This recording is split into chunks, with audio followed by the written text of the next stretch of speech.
Hi guys! Mag-i-slice ako ng pata, yung mga tira natin pata, no? Kasi may gumagawa rin sa bahay. So ito yung uulamin namin. Sama-sama ka man mag-uulam nito. Sisigang namin tong pata dahil request din nila to guys. Siyempre, gamit natin sa pag-i-slice dyan, yung number 1 knife in the Philippines. G-Kensen brand dyan guys. Napaka-solid nito, kahit gaano katigas pa yung inihiwa mo. Basic na basic.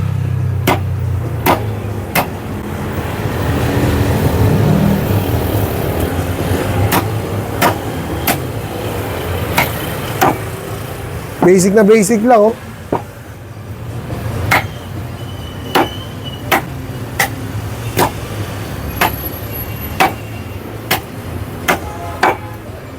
Iiwain natin lahat yan, guys. Para naman yung mga gumagawa sa atin, talagang ganahan lalo ng paggawa. Dahil malapit na rin matapos yung ginagawa natin doon, yung pinapagawa natin. So, lilinisin ko na lang yung iba dyan mamaya. Dadagdag ko na itong mga dulo ng pata. Para solid na solid. Mamaya, putripan talaga to. Napakatigas itong pata na to guys ha. Pero pag inihiwa ko, napaka-basic lang hiwain. Kaya ganito katalas na to guys. Kasi hinasaran to ni kulot. Kaya isang hasa pa lang nagagawa rito. Kita nyo naman yung ano niya no. Yung subo or yung bevel niya. Pantay na pantay. Kaya talagang napaka-quality gamitin. Pwede nyo rin ipisa no. O diba? O. Pwede rin ang manipis. Kaya, kita mo naman kung gaano kanipis yan, no? Kaya, pinakita ko lang yung manipis, pero kakapala na natin to kasi pansigang to eh. Yan, ito pa yung isa. Siguro kasya na sa amin to. Kasya na siguro to. Kahit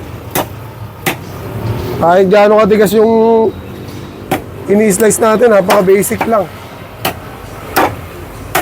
Kaya sa mga gusto mag-avail ng ganitong meat cleaver, lalagay ko na lang sa comment section yung link. Hanapin nyo na lang. Or PM lang kayo kay Butcher Knives Davao. At meron na tayong pang ulam mamaya, pang sinigang na pata. Maraming salamat and peace out. Hi guys! So, kukumpletuhin naman natin yung pansahog natin sa pang sinigang namin pata. Meron na tayo nito. Ito yung lumang labanos na lang, no? Para di masayang. Tapos lalagyan rin natin ng sitaw, siling labuyo para sa sausawan. Lalagyan natin yan.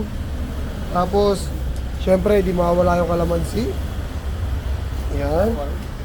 Syempre siling pang panigang, 4 na piraso, pwede na yan. Syempre okra, di rin mawawala yung okra. Pwede na yan. Tapos, lalagyan rin natin ng talong. Ayan. Lalagyan natin talong. Siyempre, lalagyan din natin ng gabi. Okay? So, kuha naman tayo ng pang sinigang mix with gabi.